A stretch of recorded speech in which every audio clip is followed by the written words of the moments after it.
Meu nome é Tainara e hoje eu estou aqui para falar sobre tratamento convencionais e alternativos de dejetos na produção de bovinos.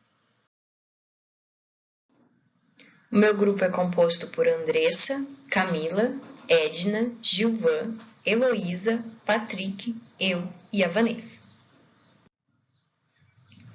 Bom, com o crescimento populacional, houve um aumento no sistema intensivo na produção bovina, devido a um aumento na demanda por alimentos.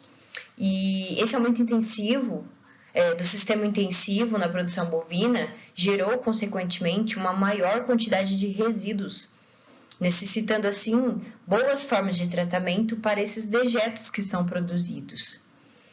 Muitas vezes esses dejetos são utilizados e aplicados ao solo sem um tratamento prévio.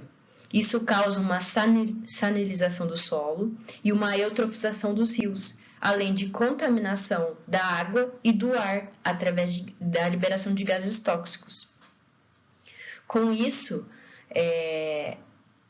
através do tratamento adequado desses dejetos, ocorre uma contribuição para a redução da emissão de metano, que vai reduzir os impactos ambientais e além de também aumentar a renda do produtor, porque esses dejetos podem ser utilizados como composto orgânico e para geração de energia automotiva, térmica, elétrica e por meio do uso do biogás.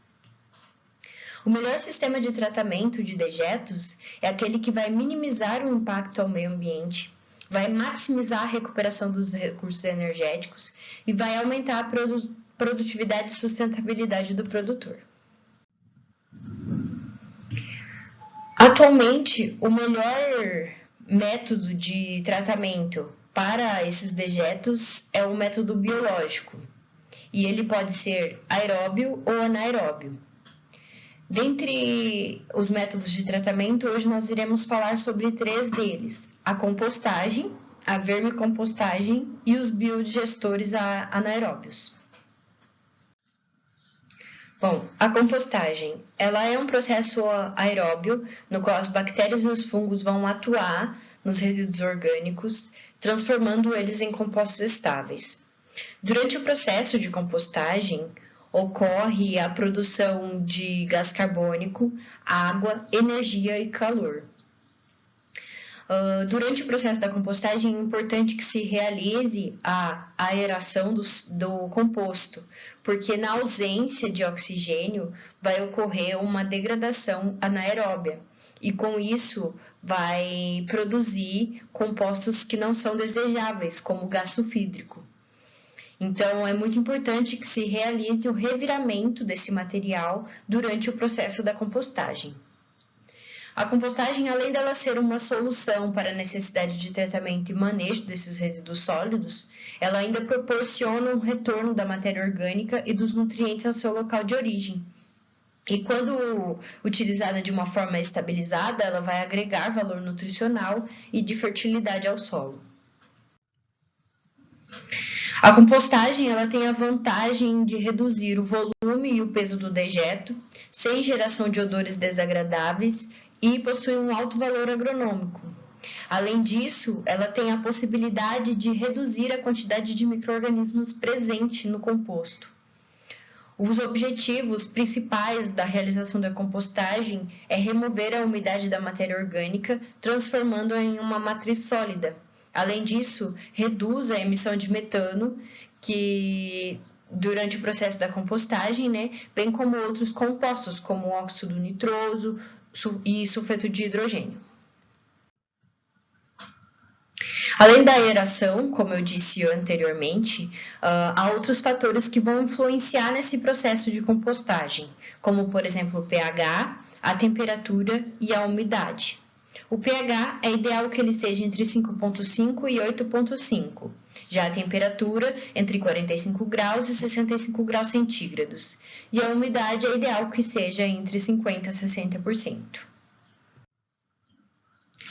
A compostagem ela é dividida em 2 fases principais. A fase da bioxidação, que é dividida em outras 2 fases, a fase mesófila e a fase termófila, e a fase de maturação, onde o composto ele irá adquirir as características para ser utilizado como fertilizante.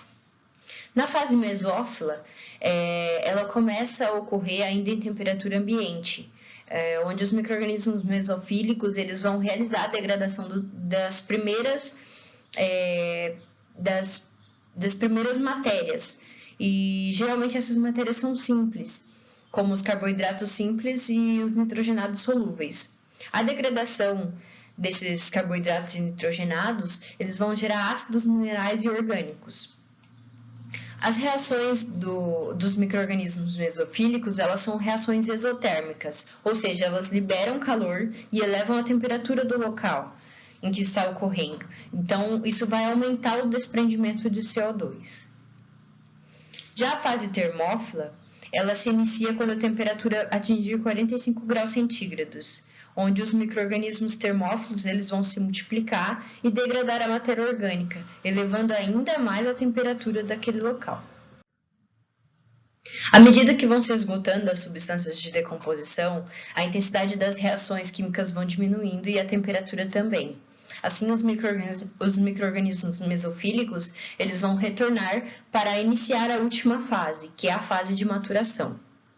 A fase de maturação ela é caracterizada pela atividade microbiana diminuída, estabilização da temperatura e do pH. A decomposição microbiológica ela vai se completar e a matéria orgânica vai ser transformada em humus livres de substâncias tóxicas. O composto orgânico, que é formado ao final do processo da compostagem, ele pode ser utilizado como corretivo de solos, como adubo orgânico, para recuperar os solos pobres ou deteriorados, ou ainda para acrescentar mais nutrientes naquele solo. Além disso, ela preserva ainda o meio ambiente, evitando que esses compostos tóxicos entrem em contato com o solo e com a água. A vermicompostagem.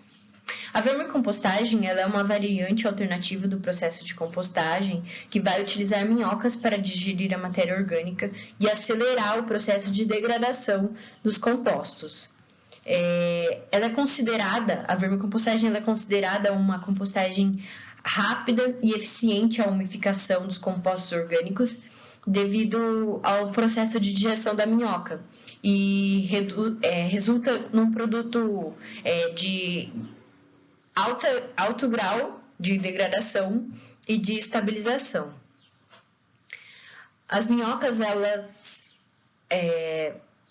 vão acelerar esse processo de compostagem. Então, a compostagem ela é considerada eficiente, porém ela é muito lenta. Quando associamos as minhocas a esse processo de compostagem, as partículas são quebradas de forma mais rápida. Então, permitido assim que esse processo seja acelerado. A vermicompostagem ela beneficia o meio ambiente, pois apresenta uma adequada destinação dos resíduos utilizados, bem como redução do volume do mesmo. Bom, a vermicompostagem ela é dividida em etapa mecânica e etapa bioquímica. A etapa mecânica, as minhocas elas vão ser responsáveis pelo revolvimento, aeração e trituração do substrato utilizado. Já a etapa bioquímica, ela consiste na decomposição da matéria orgânica, que é realizada pelos micro-organismos que estão presentes dentro do intestino das minhocas. Essa técnica, ela demanda pouca energia e uma estabilização mais rápida do material orgânico quando comparado à técnica de compostagem. Além disso, ela fornece um produto de maior capacidade de troca iônica, com maior quantidade de substâncias úmicas e maior estabilização. O produto final da vermicompostagem é chamado de vermicomposto ou humus de minhoca.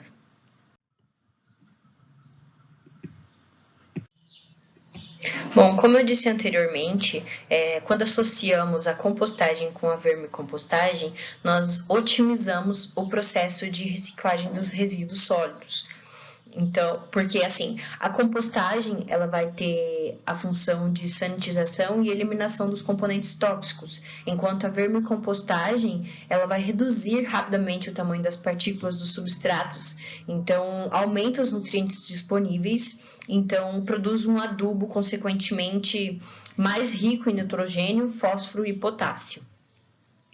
A vermicompostagem tem a vantagem que o verme composto no solo ele vai proporcionar melhoras físicas, como melhor estruturação e formação de agregados, melhoras químicas, como melhor oferta, melhor retenção e melhor reciclagem de nutrientes, e melhoras biológicas, como o aumento da diversidade de micro-organismos benéficos ao solo. A vermicompostagem ela é feita em um local chamado de minhocário, que pode ser feito em caixas de madeiras, blocos de cimento, anéis de concreto e canteiros de tijolos. É importante que o local onde vai ser criado esse minhocário, ele seja revestido de cimento no solo, para impedir que os dejetos entrem em contato com o solo e realize a contaminação. O produto, o que é o vermicomposto, ele tem uma duração de até 6 meses. Após esse período, ele passa a perder as suas características benéficas. Os biodigestores anaeróbios.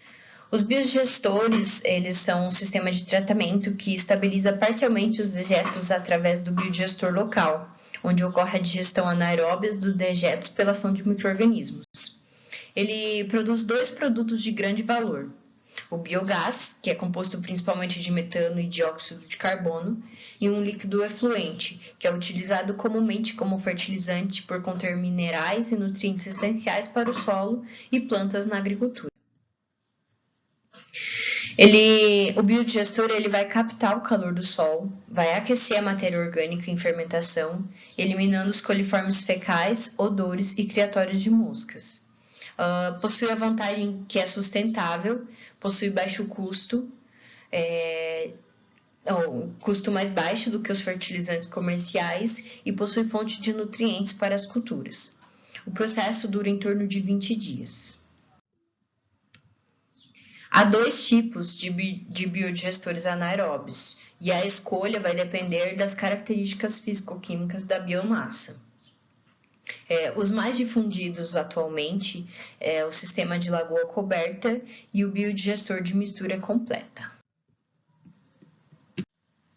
O sistema de lagoa coberta, que também é conhecido como canadense, ele consiste em uma câmara de biodigestão construída abaixo do nível do solo e tem como característica de projeto a dimensão retangular, profundidade limitada, fluxo pistonado e pouco instrumentado. Esse tipo de construção ela garante maior exposição do biodigestor ao sol e ao solo, que atuam como reguladores de temperatura, operando assim em regime mesofílico.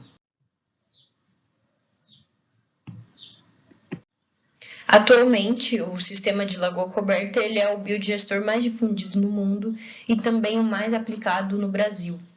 Ele possui como vantagem o menor custo de implantação e de operação, mas como desvantagem em regiões frias, ele possui um menor rendimento, porque ele geralmente não conta com um sistema de controle de temperatura. O biodigestor de mistura completa, ele é caracterizado pelo interrupto processo de alimentação de alto grau de homogeneização do material em digestão, seja por agitadores mecânicos ou recirculação do efluente. Ele é formado por um tanque vertical, com fundo e paredes de concreto, podendo ter o reservatório total, parcial ou não enterrado. A presença de agitadores proporciona uma mistura completa do substrato, conferindo uma concentração equilibrada em todo o interior do reator, aumentando o contato da matéria orgânica e dos micro-organismos e, consequentemente, a biodegradabilidade e a produção de biogás. Além dessa agitação, o biodigestor de mistura completa ele utiliza um sistema de aquecimento do substrato, a fim de elevar a temperatura interna do reator e garantir a operação na faixa mesofílica ou termofílica. Quando o biodigestor ele é construído abaixo da superfície do solo, essa perda de calor ela consequentemente é menor. Esse modelo de biodigestor é indicado para o tratamento de efluentes com elevada concentração de sólidos, pois proporciona a manutenção de uma biomassa estável no seu interior. Uma das principais atividades agropecuárias no Brasil é a atividade leiteira. Entretanto, quando a atividade ela aumenta, a sua intensidade, ocorre um aumento na produção desses dejetos, desses resíduos sólidos.